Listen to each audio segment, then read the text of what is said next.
Hello everyone, so in this video, we're going to be comparing Proton Pass versus Bitwarden. So if you don't know what these two are, Proton Pass is a privacy-focused password manager developed by the makers of Proton Mail. It offers end-to-end encryption, secure sharing, and integrates with Proton's encrypted ecosystem.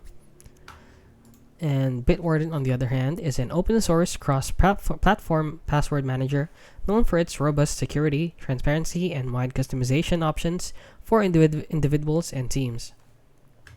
Now, let's go over their pros and cons, starting with Proton Pass right here. So the pros of it is that it has end-to-end encryption for all data, clean, modern UI, integrated with Proton ecosystem like Mail, VPN, and more. Now the cons of it is that it is newer, so fewer features than older managers.